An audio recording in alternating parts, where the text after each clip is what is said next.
السميع العليم من الشيطان اللعين الرجيم. بسم الله الرحمن الرحيم. الحمد لله الذي إليه مصائر الخلق وعواقب الأمر.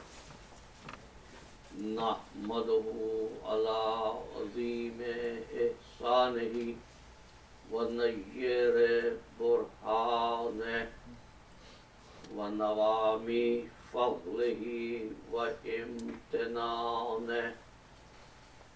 لم يولد سبحانه ويكون في العز مشاركة، ولم يلد فيكون مورثا هالكا.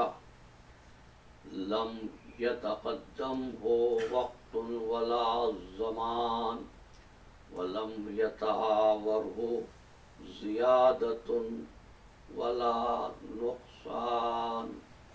جلت عظمته، والصلاة والسلام على سيد أصل ما في الوجود، سر الله في كل موجود، نقطة دائرة الوجود، صاحب اللواء الحمد والمقام المحمود، أبي القاسم محمد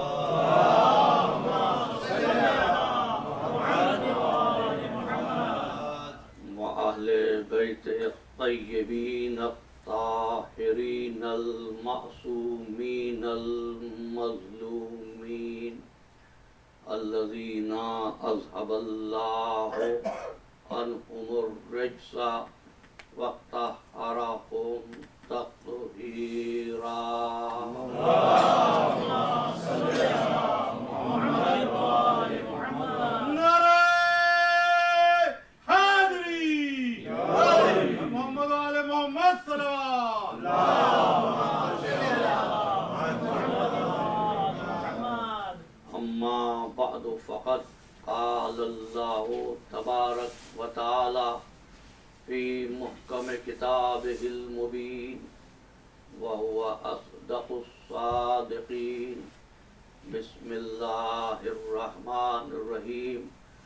أنزل من السماء ماء فسالت أودية بقدرها فاحتمل السيل زبدا رابيا ومما يوقدون عليه في النار ابتغاء حلية أو متاع زبد مثله كذلك يضرب الله الحق والباطل. صلوات.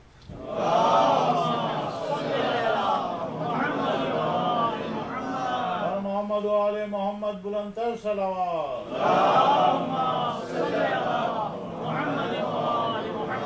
نعرہ حیدری.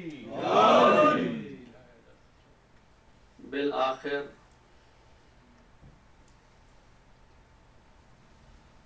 وہ ایام آ گئے جن کا سال کے 365 دنوں میں ہر مومن منتظر رہتا ہے،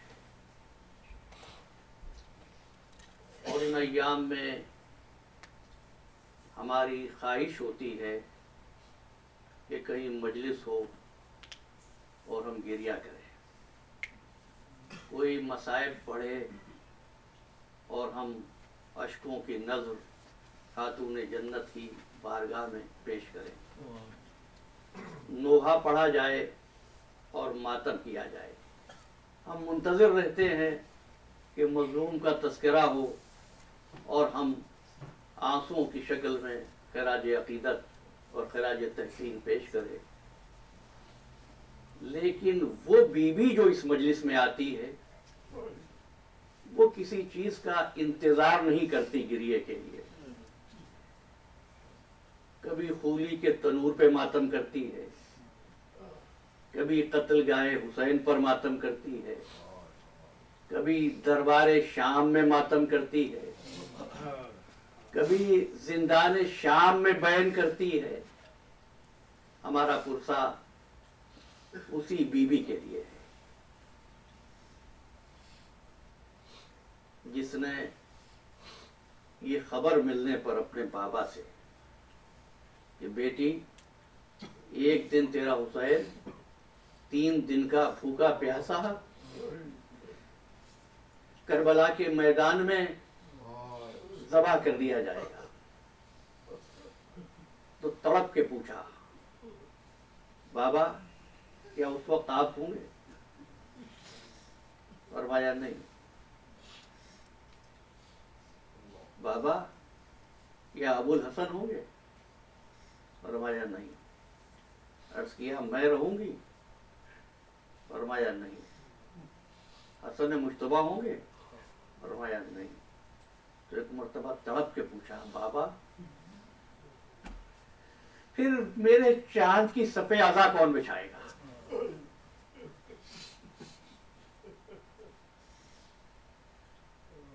فرمانے لگے بیٹی ملال نہ کر، اللہ نے وعدہ فرمایا ہے کہ ایک ایسی قوم کو پیدا کرے گا جس کے بوڑھے تیرے بوڑھوں کا ماتم کریں گے، جس کے جوان تیرے جوانوں کی صفِ عزا بچھائیں گے، جس کے بچے تیرے بچوں کا ماتم کریں گے، جن کی عورتیں تیری عورتوں کا ماتم کریں گی۔ تو بی بی بابا کی خدمت میں عرض کرتی ہے بابا اگر اللہ کا یہ وعدہ ہے تو سیدہ بھی ایک وعدہ کرتی ہے، اس وقت تک جنت میں نہ جاؤں گی بابا جب تک کہ حسین کا ایک ایک رونے والا جنت میں نہ چلا جائے۔ بس عزادارو، سیدہ عالم نے یہ نہیں فرمایا میں اللہ سے حسین پر رونے والوں کے لیے جنت مانگوں گی، نہیں فرمایا اس وقت تک جنت میں نہ جاؤں گی جب تک کہ ایک ایک رونے والا جنت میں نہ چلا جائے۔ تو عزادارو، عزادار حسین کے لیے اب عبادتوں کا محور و مرکز جنت نہیں ہے، وہ تو حسین کی ماں پہلے ہی عطا کر چکی۔ اس نے مانگی نہیں جنت، جنت کا اعلان کیا۔ اس لیے ہم جزا کو ٹارگٹ بنا کر عبادت نہیں کرتے ہیں۔ پہلی گفتگو کا آغاز کر رہا ہوں، ہم ثواب و جزا کے لالچ میں عبادت کے قائل نہیں ہیں، اس لیے کہ جو ثواب و جزا کے لیے کی جائے وہ عبادت نہیں ہوا کرتی، سودے بازی ہوتی ہے۔ اس لیے عبادت کا اصل محور عزیز و غرض نہیں، محبت ہوا کرتی ہے۔ جو محبت کے نتیجے میں عمل میں آئے وہ مقصود پروردگار ہے، اور جو لالچ کے نتیجے میں کیا جائے وہ انسانیت کے دامن پر دھبا ہے۔ اس لیے عزیزان محترم، آغاز گفتگو کرتے ہوئے یہ عرض کر رہا ہوں کہ غلطی یہی ہوئی، اور محور غلط ہو گیا یا کر دیا گیا کہ اسلام کا تقاضا یہ ہے اللہ کو مانو۔ عزیزان محترم، اسلام ماننے کا حکم نہیں دیتا، ورنہ اللہ کو کس نے نہیں مانا؟ اب یہ جو کہا جاتا ہے اللہ کو مانو، اللہ کو مانو، اللہ کو جانو، اسلام نہ جاننے کا حکم دیتا ہے نہ ماننے کا حکم دیتا ہے، اسلام پہچاننے کا حکم دیتا ہے۔ اسلام پہچاننے کا حکم دیتا ہے، اور پہچاننے کی بنیادیں لالچ نہیں ہوا کرتی، محبت ہوتی ہے۔ ورنہ وہ کون سی مخلوق ہے اس کرۂ ارض پر جو اپنے اپنے طریقے سے اللہ کی عبادت کو نہیں مانتے؟ یہ ایک فیشن ہے کہ کہا گیا ہم بھی مانتے ہیں تم بھی مان لو، فلاں نہیں مانتا، نہیں، ماننے کی کیا بات ہے عزیزو، مانو، سب کو مان لو، لیکن مانو وہ جو ہو وہ مانو، پتھر کو پتھر مانو، شجر کو شجر مانو، بلندی کو عظمت کہو اور پستی کو پستی کہو۔ یہ جبھی ہو سکتا ہے جب تم اس کو پہچان لو گے۔ اسی لیے صادق آل محمد جعفر صادق علیہ السلام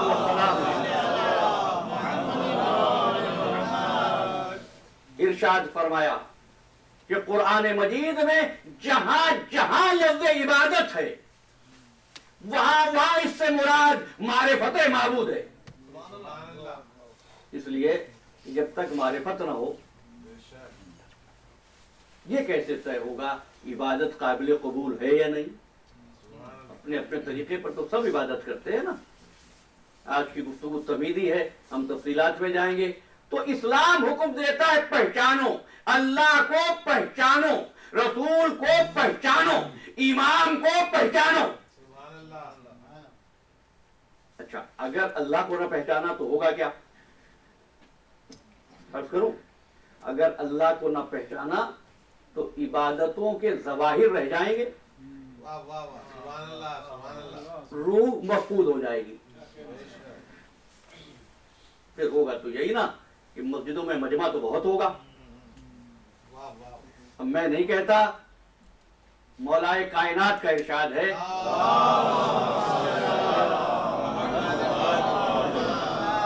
نجم البلاغہ میں کہ دین کے نام پر بڑے عظیم الشان مجمع تو قائم ہو جائیں گے، لیکن ہم مولا فرماتے ہیں ان کے اندر ٹھہرنے والے زمین کی بدترین مخلوق ہوں گے۔ وہ مسجد کے اندر کر کیا رہے ہوں گے؟ نماز پڑھ رہے ہوں گے، اچھا ہم نے کہا عبادت کر رہے ہوں گے، تلاوت قرآن کر رہے ہوں گے۔ میرے مولا ان کی عبادت و تلاوت قابل تعریف کیوں نہیں ہوئی؟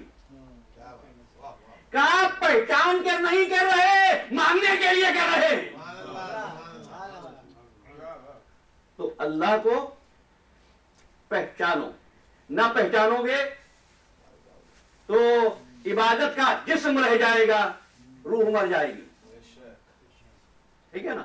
رسول کو پہچانو، اگر نہ پہچانو گے تو رسول کی نعتیں تو رہ جائیں گی، لیکن تعلیمات نبوی نگاہوں سے محو ہو جائیں گی۔ میرے بزرگ بیٹے جناب عرفان علی صاحب، کیا یہ المیہ نہیں ہے لا الہ الا اللہ پڑھنے کے بعد، محمد رسول اللہ پڑھنے کے بعد ایک مسلمان دوسرے مسلمان کا گلا کاٹ دے؟ بات صرف اتنی ہے کہ اللہ کو مانا تو ہے، اس پر بھی مفصل بات کروں گا، لیکن اللہ کو پہچانا نہیں ہے۔ ورنہ تو دیکھتا کہ پروردگار عالم نے کفار کی تخلیق بھی معطل نہیں کی۔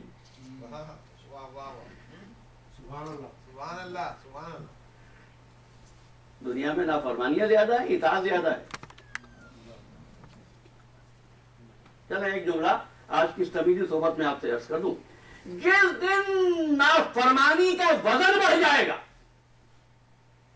زمین پر، میرے الفاظ پہ غور رہے، نافرمانی کا وزن بڑھ جائے گا، اس دن قیامت آ جائے گی۔ تو کس کا وزن زیادہ ہے؟ اطاعت کا۔ دوسرا جملہ، لیکن تعداد میں نافرمانیاں زیادہ ہیں یا اطاعت؟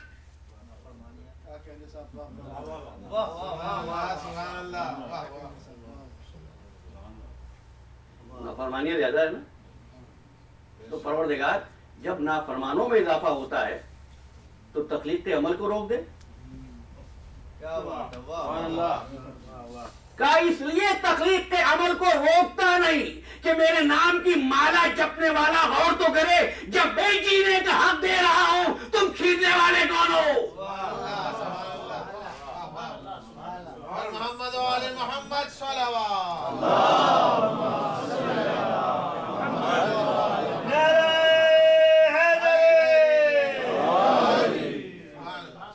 اچھا اب ایک بات طے کر لینا، جو نافرمان ہے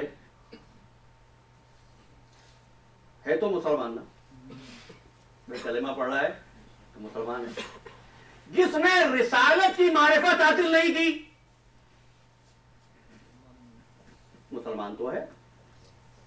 اب پھر یہ جملے عرض کر رہا ہوں، اللہ کو نہ پہچانا تو عبادت کا جسم رہے گا، روح مر جائے گی، رسول کو نہ پہچانا تو رسالت کا جسم تو باقی رہے گا، اس پہ نظر رہے گی، تعریف ہوگی گیسوئے مبارک کی، منہ مبارک کی، لیکن تعلیمات چھپ جائیں گی نظروں سے۔ یہ نقصان ہے اللہ کو نہ پہچاننے کا اور رسول کو نہ پہچاننے کا۔ لیکن اگر ایمان کو نہ پہچانا، اب مجھے بتا دے کوئی وہ مسلمان رہے گا؟ من مات ولم یعرف امام زمانہ فقد مات میتۃ الجاہلیہ، جو اپنے زمانے کے امام کو پہچانے بغیر مر گیا۔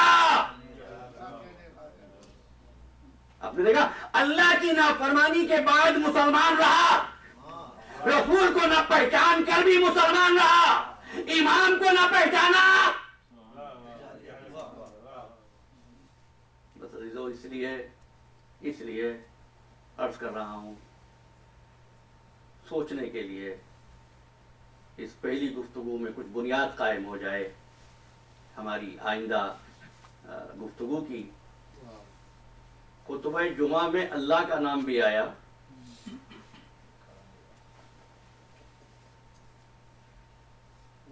لوگ بیٹھے رہتے، رسول کا نام بھی آیا،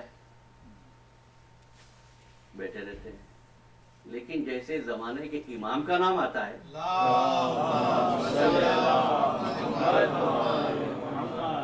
کبھی تم نے اس بات پر غور کیا کہ کیا وجہ ہے نام خدا پر تعظیم نہیں ہوئی، نام رسول پر نہیں؟ حالانکہ اللہ اور رسول پر تو ایمان کی بنیاد قائم ہو رہی ہے نا۔ ہوا کیوں یہ؟ پہلی بات یہ عرض کر دوں کہ ایسا ہم اپنی مرضی سے نہیں کرتے، جس نے دین دیا ہے اس کا حکم یہی ہے، میرے معبود اپنے نام پر۔ عرض کر دوں ان بچوں کے لیے، بزرگ واقف ہیں کہ اے امام علی رضا علیہ الصلوۃ والسلام،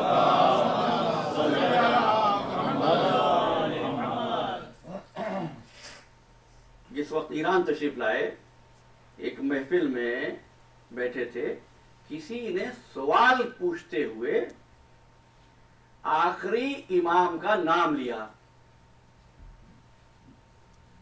امام علیہ السلام بیٹھے تھے یک کھڑے ہو گئے۔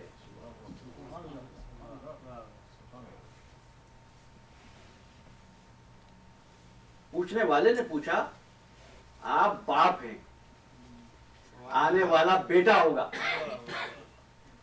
تو ایک مرتبہ فرمایا بیٹا سمجھ کر اطاعت نہیں کی، بیٹا سمجھ کر تعظیم نہیں کی، اللہ کی حجت سمجھ کر تعظیم کی ہے۔ اچھا تو اب اللہ نے اس حجت کو، یعنی زمانے کے امام کو، ہر دور میں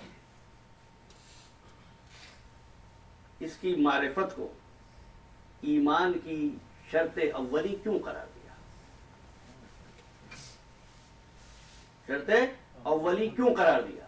تو آپ سے عرض کر رہا ہوں عزیزان محترم، اللہ ہے لیکن غائب ہے، نبی ہر زمانے میں سامنے نہیں ہے، لیکن کوئی زمانہ ایسا نہیں ہے جس میں امام نہ ہو. جو عنوان امسال گفتگو کے لیے منتخب کیا گیا وہ ہے مادیت اور معنویت. جو میرا 8واں امام کھڑا ہوا وہ مادیت کا احترام نہیں تھا, معنویت کا احترام تھا. ٹھیک ہے عزیزان گرامی مرتبت, جس دنیا میں آپ رہتے ہیں ایسی ہی ایک دنیا, اس سے ملتی جلتی دنیا کہیں اور موجود ہے. آپ اس دنیا کو دیکھتے ہیں, وہ دنیا نظر نہیں آتی, لیکن حقیقت یہ ہے کہ وہی دنیا حقیقت ہے.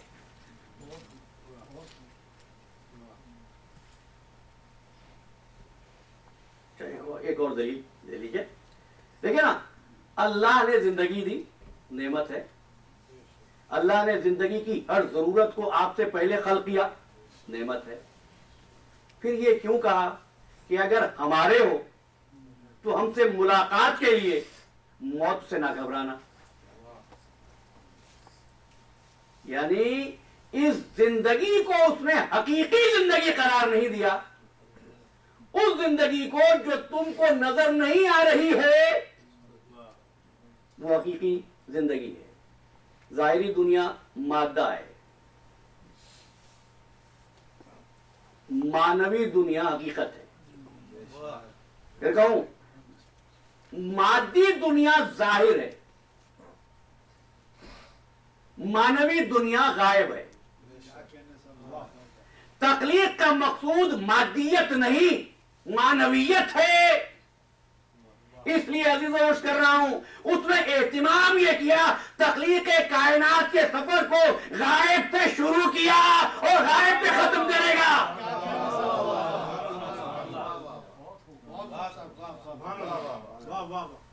اچھا, یہ جو ظاہری دنیا ہے, مادی دنیا ہے, یہ مفادات کی دنیا ہے. معنوی دنیا کمال کی دنیا ہے. مادی دنیا یہ ہے کہ میں آپ کے لیے کچھ کروں, آپ میرے لیے کیا کر رہے ہیں. معنوی دنیا یہ کہ تم سجدہ کرو نہ کرو, رزق میں کمی نہ ہونے دوں گا. اچھا, یہ بچے بھی سمجھتے چلیں. دیکھو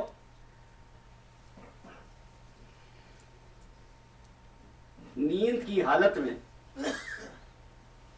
جس کو انگریزی میں ڈریم اور اردو میں خواب کہتے ہو, دیکھتے ہو, اور خواب دیکھنے کے بعد کسی ماہر کے پاس, عالم کے پاس پہنچتے ہو کہ میں نے یہ خواب دیکھا ہے, اس کی تعبیر کیا ہے.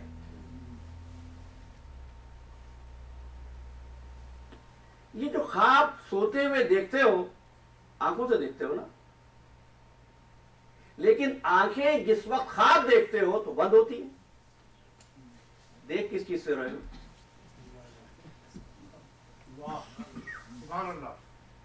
خواب میں چلتے ہوئے دیکھتے ہو, پیر تو بستر پہ ہوتے ہیں, چلتا کون ہے.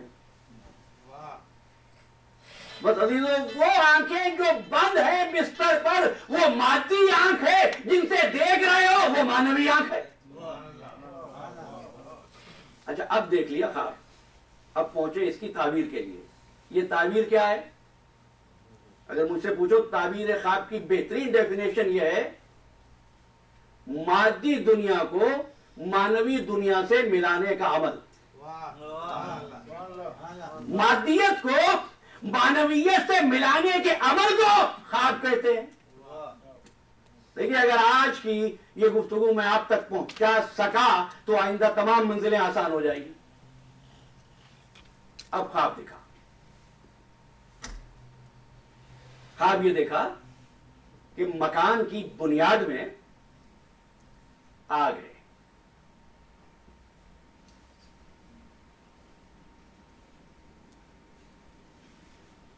تعبیر لینے کے لیے پہنچے. کچھ نام ہے, میں جان بوجھ کر نہیں لے رہا ہوں, اور صرف اتنی ہی بات کروں گا جس کا تعلق میرے عنوان سے ہے. انہوں نے دیکھا، کہا اپنے نامہ اعمال کی اصلاح کر لے، قبر میں آگ بھرنے کا سامان فراہم کر رہا ہے. خواب دیکھا، تعبیر یہ تھی. دوسرا پہنچا، کچھ عرصے کے بعد کہا مکان کے نیچے آگ دیکھی. کہا اپنے مکان کی زمین کو کھود، اس میں خزانہ چھپا ہے.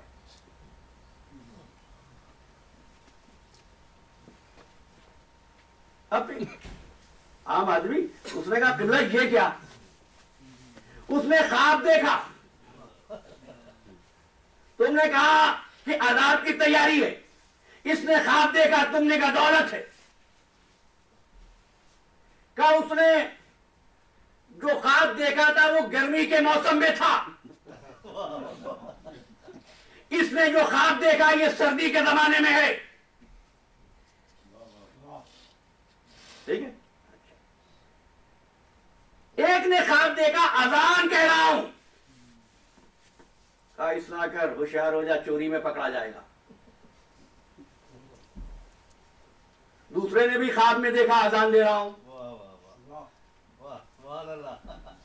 آگے پیچھے دو آدمی سائل آ گئے. کہا دیکھا اذان کہہ رہا ہوں، کیا مطلب ہے؟ کیا مبارک ہو، تجھ کو سفر حج نصیب ہوگا. بھئی خواب ایک ہی ہے، تعبیریں مختلف ہیں. کہ یہ آپ نے الگ الگ تعبیریں کیوں بتائی؟ کہ یہ جس نے خواب میں اذان دیتے ہوئے دیکھا، اس میں کبھی عمل خیر کی توفیق پیدا نہیں ہوئی. سورہ یوسف میں جب پیمانہ رکھ دیا گیا سامان میں، اب جو قرآن پڑھنے والے حضرات ہیں، تو کیا وہ اذان ہی تو دی گئی تھی نا؟ بھائی بادشاہ کا پورا واقعہ بیان نہیں کروں گا، میری عادت نہیں ہے. اچھا پھر سورہ اعراف میں بھی فَأَذَّنَ مُؤَذِّنٌ، وہاں بھی ایک مؤذن نے اذان کہی تھی. کہا ٹھیک ہے صاحب، یہ بات تو سمجھ میں. دوسرے صاحب کو حج کا سفر، کہا نہیں پڑھا قرآن. ابراہیم کو حکم دیا حج کی اذان کہے، کیونکہ آنے والا ہمیشہ خیر اور عمل صالح میں نظر آتا تھا، اس لیے اس سے چوری کی توقع نہیں ہے، حج نصیب ہوگا. اچھا عزیزان محترم، اب جو میرے عنوان سے متعلق بات ہے وہ یہ ہے کہ جو خواب دیکھا تھا وہ مانوی دنیا کا تھا. اس خواب کی تعبیر میں جس چیز سے یہ دانشور ملا رہا تھا وہ مادی دنیا تھی نا. وہی عمل خیر کرتا تھا، یہ عمل فسق کرتا تھا، تو اس مانوی چیز کو مادی سے ملایا نا. تو کیا مطلب ہے؟ مانویت اس وقت تک سمجھ میں نہیں آ سکتی، جو لگایا نہ جائے، مانویت اس وقت تک سمجھ میں نہیں آ سکتی جب تک کہ کوئی ایک مادی پیکر نہ ہو. ٹھیک ہے نا؟ تو میرا پروردگار خلق کرے، میرا پروردگار رزق دے، میرا پروردگار صحت دے، میرا پروردگار علم دے. پروردگار مادی ہے؟ بتا دیجئے. نہیں نا، عالم مادہ سے تو کوئی تعلق نہیں ہے، کوئی پیکر تو نہیں ہے نا. لیکن دیتا رزق بھی، دیتا صحت بھی، دیتا زندگی بھی، دیتا موت بھی. اب اگر ان صفات الہی اور مانویہ کو سمجھنا ہو تو زمین پر کوئی ایسا مادی پیکر ڈھونڈ لو.